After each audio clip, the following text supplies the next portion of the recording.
Halo pemimpin muda, pernah nggak sih teman-teman tiba-tiba diberikan kepercayaan buat memimpin organisasi, yaitu memimpin tim? Dan ketika pertama kali memimpin, teman-teman merasa, loh kok aku ya yang jadi pemimpin? Padahal aku nggak terlalu kenal nih sama anggota timku gitu. Atau jangan-jangan bingung gitu, gimana ya, aku harus mulai dari mana? Ataukah aku harus jadi orang baik yang mengiyakan semuanya? Nah, teman-teman, dalam kepemimpinan ternyata mengiyakan semua keinginan anggota tidak selalu bijak loh. Jadi kita harus tahu dulu nih sebenarnya untuk membuat tim kita itu termotivasi atau membuat tim kita percaya kepada kita itu ada caranya. Yang paling utama jelas adalah dengan memahami karakter dari masing-masing anggota kita. Jadi akhirnya kita bisa lebih tahu nih bagaimana kita memperlakukan setiap anggota dan akhirnya mereka bisa percaya kepada kita sebagai seorang pemimpin. Sehingga dari sini dibutuhkan rasa empati yang tinggi yang bisa menyatukan berbagai hati supaya anggota tim kita bisa berkolaborasi.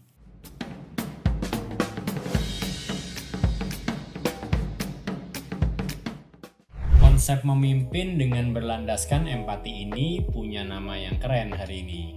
Mau gue kenalin nih, namanya yaitu Compassionate Leadership. Nah, apa sih Compassionate Leadership itu? Jadi Compassionate Leadership adalah tipe kepemimpinan yang mengedepankan hubungan dengan anggotanya. Jadi leader tipe ini mereka mendengarkan lebih banyak apa kebutuhan anggotanya, lalu mencoba mencari tahu di mana dia bisa mendukung anggotanya sehingga hasilnya anggotanya potensi-potensinya bisa tersalurkan dengan baik. Mengutip Rasmus Horgert dan Harvard Business Review, ada 4 tipe pemimpin. Nah, apa aja tuh? Tipe yang pertama yaitu caring avoidance, atau biasanya ini sering banget kita sebut yaitu pemimpin yang gak enakan. Nah, ini tipikal banget kita buat di Indonesia gitu ya. Pemimpin tipe caring avoidance ini pemimpin yang baik hati, berempati tinggi terhadap anggotanya, tapi akibatnya dia jadi gak enakan buat nyuruh anggotanya. Misalnya, ketika dia ngelihat salah satu anggotanya kesulitan dalam mengerjakan suatu tugas, dia merasa kasihan. Jadi akhirnya dia ketika ada tugas seperti itu lagi dan tugasnya ternyata sama sulitnya, dia memilih untuk tidak memberikan tugas itu kepada anggotanya. Nah, daripada kita memilih buat gak kasih tugas itu ke anggota kita, mendingan kita mengidentifikasi lagi kira-kira permasalahannya ada di mana sih, di mana anggota kita mengalami kesulitan, dan kita mencoba buat membantu gimana caranya supaya si anggota kita bisa menyelesaikan tugas itu dengan baik. Ya, tipe kedua adalah pemimpin yang ineffective indifference. Pemimpin tipe ini itu dikenal sebagai pemimpin yang gak peduli sama sekali sama anggotanya. Jadi dia juga gak nanyain kebutuhan anggotanya apa, dia juga gak berempati terhadap timnya. Akibatnya kerjaan tim gak selesai dan timnya juga dinamikanya gak oke. Jadi ini sebenarnya tipe kepemimpinan yang harus kita hindari. Pemimpin jenis yang ketiga adalah pemimpin yang uncaring execution, atau pemimpin yang kalau teman-teman sering dengar isinya hanya bekerja aja gitu ya. Jadi setiap hari dia nyuruh anggotanya buat terus bekerja, terus deliver, mencapai target tanpa memikirkan sebenarnya anggotanya ini kondisinya kayak gimana. Ini juga nggak bagus.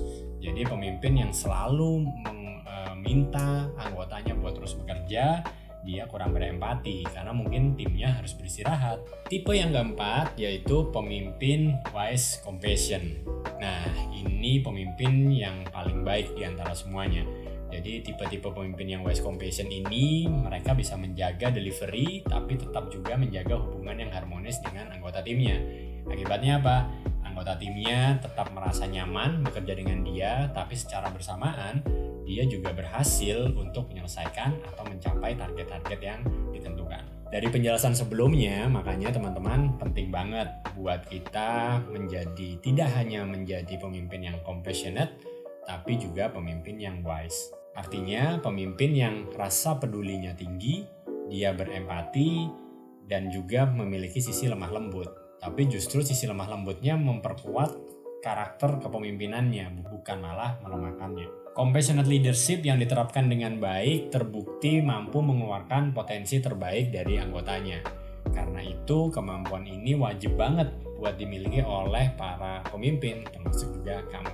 Menjadi pemimpin yang bisa merangkul dan mengayomi anggotanya tidak hanya membutuhkan skill di bidangnya, karena justru yang dibutuhkan adalah bagaimana dia mampu memberi ruang kepada timnya buat berkolaborasi sehingga timnya bisa bersinergi antara satu individu dengan individu yang lain. Oke, sekarang gimana nih caranya supaya kita bisa menjadi compassionate leader? Yang pertama jelas kenali tipe anggotamu. Kita harus tahu apa aja sih sebenarnya karakter-karakter dari manusia. Coba yuk kita kenali 4 tipe manusia, yaitu koleris, pragmatis, melankolis, dan sanguinis. Pertama, sanguin atau sanguinis. Sanguinis ini orang yang hidupnya cenderung sangat optimis, penuh dengan riang, dia selalu happy, dan tipe orang ini merupakan orang-orang yang menyukai tantangan. Dan juga dia sangat suka dengan petualangan atau hal-hal baru. Mereka biasanya orang-orang yang memiliki toleransi yang tinggi dan juga dia suka bereksplorasi. Jadi kalau kamu adalah tipe-tipe orang yang suka hal baru dan mencoba hal-hal yang baru, mungkin kamu tipe yang ini. Di sini mungkin kamu pernah membaca komik atau pernah tahu karakter dari komik One Piece yang namanya Monkey D. Luffy. Nah, Luffy ini adalah orang yang terkenal sangat optimis, periang, pantang menyerah, dan suka bermimpi tinggi. Karena itu dia menjadi sebuah karakter yang sangat kuat karena dia punya mimpi yang besar untuk bisa meraih harta karun One Piece. Di sini Luffy berperan sebagai tokoh utama yang berkarakter periang, penuh semangat, dan tipe orang yang memiliki rasa berpetualang yang besar, walaupun harus menghadapi berbagai tantangan demi meraih tujuannya, yaitu menemukan One Piece bersama para nakamanya. Tipe yang kedua adalah tipe koleris. Tipe koleris ini biasanya pemimpin-pemimpin yang fokusnya kepada target dan pencapaian. Seringkali tipe ini dicap kurang ramah karena biasanya mereka ngomongnya to the point. Tapi leadership dengan tipikal seperti koleris, mereka adalah orang-orang yang sangat logis dan analitisnya tinggi.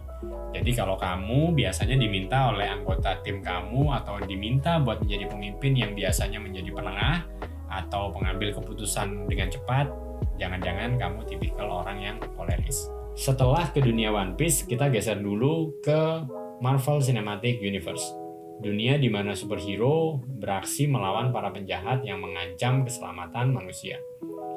Salah satu pahlawan kita yaitu Doctor Strange juga termasuk tipe koleris.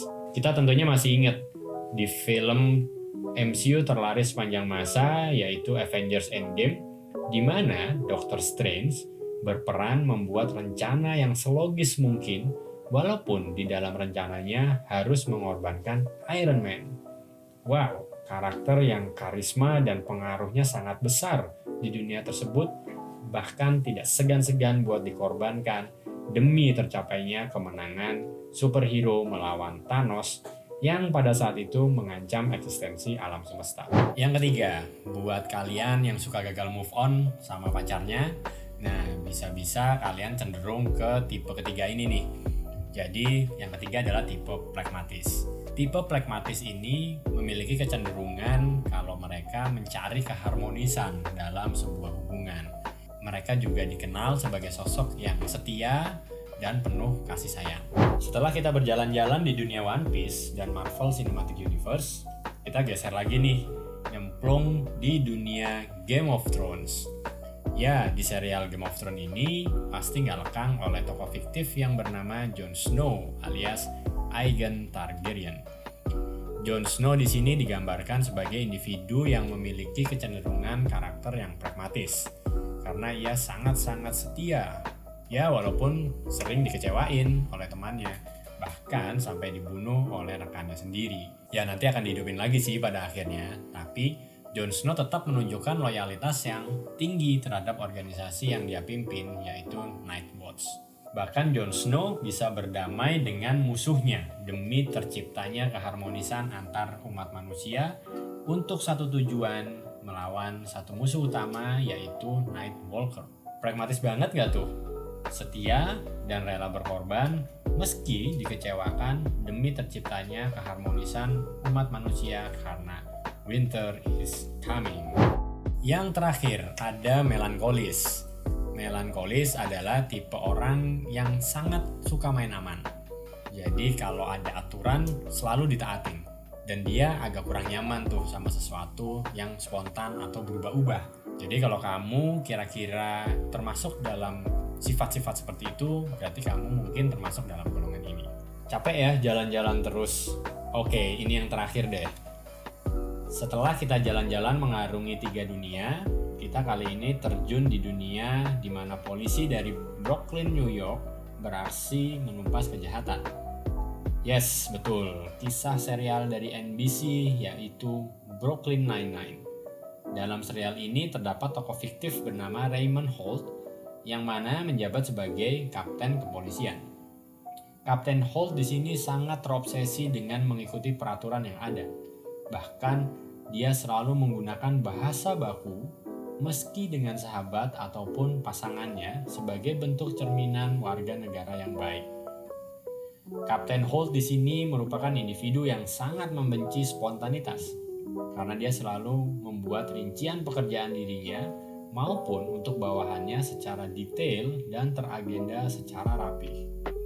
Kalau dilihat-lihat, Kapten Holt ini bisa disebut si paling melankolis ya guys. Setelah kita ceritakan 4 karakteristik utama tadi, kira-kira kamu masuk yang mana nih? Dan kira-kira anggota kamu masuk yang mana? Apakah mereka orang-orang melankolis, ataukah koleris, atau jangan-jangan pragmatis? Nah, kalau di bagian pertama tadi kita udah mencoba mengenali karakteristik dari anggota kita. Yang bagian kedua ini kita mencoba untuk mengenali kebutuhan dari anggota kita. Gimana caranya? Jelas dengan empati. Empati adalah kemampuan buat memahami apa yang dirasakan dari sudut pandang orang lain dan juga membayangkan dirinya sendiri berada dalam posisi itu. Ibaratnya nih ya, kita berusaha menggunakan sepatu yang digunakan orang lain dan memahami kalau setiap orang punya ukuran dan model sepatu yang berbeda-beda. Jadi akhirnya kita tidak memaksakan sepatu kita kepada orang lain dan berusaha buat menikmati atau mencoba memahami ukuran dan model sepatu orang lain. Nah, sekarang gimana nih caranya menerapkan empati? Yang pertama, dengan menunjukkan bahwa kita ada atau benar-benar hadir di sisi anggota timnya kita. Attending atau kehadiran ini bisa ditunjukkan dengan memberikan perhatian sesuai dengan kebutuhan dari tim dan juga mampu memahami kesulitan mereka dalam bekerja. Setelah kita berusaha untuk hadir dan menunjukkan kepada tim bahwa kita ada, kita lanjutkan dengan be curious atau kita pengen memahami atau kita pengen tahu sebenarnya tim kita ini sedang mengalami kesulitan di mana sih. Jadi coba deh tanyain ke tim kita, sedang ngerjain apa nih? Ada progresnya gimana? Atau mungkin pertanyaan-pertanyaan sesimpel kayak, kamu kesulitan gak sih? Kayaknya akhir-akhir ini kamu kesulitan. Bisa diceritain gak? Kira-kira kesulitannya di mana? Lalu yang ketiga, dengan mencoba empathizing tadi. Mereka berusaha buat menyadari perubahan yang terjadi di dalam lingkungan kerjanya. Dengan menyadari terjadinya adanya perubahan, pemimpin menjadi pendengar yang aktif. Mereka jadi tahu kalau ada kejadian yang sepertinya di luar dari kebiasaan timnya. Dari situ pemimpin harus sudah mulai aware tuh. Kayaknya ada yang terjadi atau ada yang salah nih dari anggota timnya. Yang terakhir menutup dari 3 langkah sebelumnya yaitu helping, jelas, yaitu memberi langkah konkret. Ketika dia sudah mengerti kebutuhan timnya ada di mana dan dia mengerti kesulitannya ada di mana, dia memberikan bantuan langsung. Jadi akhirnya timnya merasa bahwa bebannya diringankan dengan adanya bantuan dari si pemimpinnya. Jadi dengan kata lain, pemimpin harus mengerti dulu memposisikan dirinya di mana dan akhirnya dia bisa memberikan bantuan yang tepat untuk anggotanya. Oke, harapannya sekarang kamu jadi lebih mengerti ya anggota kamu kayak gimana. Jadi kalau misalnya tim kamu orangnya adalah orang-orang yang koleris, jadi kamu ngomong sama mereka tidak perlu bertele-tele, langsung aja to the point. Begitupun sebaliknya, kalau anggota tim kamu sanguin, berarti kamu harus lebih cheerful, harus lebih banyak ngobrol dengan mereka. Jadi akhirnya mereka juga nyaman ngobrol sama kamu. Seorang pemimpin bukanlah orang yang paling cerdas di dalam timnya, tapi tapi yang paling bijaksana, yang selalu siap untuk mendengarkan apa yang terjadi di dalam timnya. Sosok pemimpin yang baik bukanlah yang menggurui atau yang merasa paling pintar, tapi orang-orang yang mendengar lebih banyak, mengetahui potensi dari anggotanya, serta mampu menjadi pembuat keputusan yang tepat di waktu dan serta momen yang tepat. Dan ujungnya dia bukan hanya pemimpin yang bisa mendengarkan, tapi juga dia bisa memberikan bantuan konkret yang sangat meringankan beban anggotanya. Aku pernah membaca suatu quote yang berkata bahwa pemimpin yang baik atau good leader adalah pemimpin yang mengerti banyak hal. Tapi the great leader atau pemimpin yang besar, pemimpin yang hebat adalah pemimpin yang justru merelakan timnya merasa mengerti segalanya. Jadi teman-teman, buat menjadi pemimpin jelas bukan berfokus kepada dirinya sendiri, tapi berfokus gimana caranya anggota timnya merasa sama-sama pintar dan merasa sama-sama menjadi pemimpin yang baik. Teman-teman, kurang lebih itulah tadi bagaimana memimpin dengan empati. Jadi kalau teman-teman sudah berusaha untuk memahami anggota timnya dan berusaha untuk berempati, teman-teman sudah selangkah lebih maju untuk menjadi pemimpin yang baik. Sesuai dengan framework pemimpin.id, memimpin dengan empati ini termasuk di dalam gaining commitment. Kenapa? Karena dengan kita berempati, maka kita mendapatkan kepercayaan dari tim. Ketika tim kita sudah percaya kepada kita, maka hasilnya mereka akan berkomitmen kepada kita. Karena mereka percaya kalau kita memberikan yang terbaik buat mereka, mereka pun dengan rela memberikan yang terbaik untuk kita sebagai seorang pemimpin. Oke, sekian dulu pembahasan aku tentang gimana caranya menjadi pemimpin yang mengedepankan empati untuk menyatukan berbagai hati di dalam anggota kita. Aku Darmaji Suradika, CEO dari Pemimpin.id. Sampai ketemu di video selanjutnya.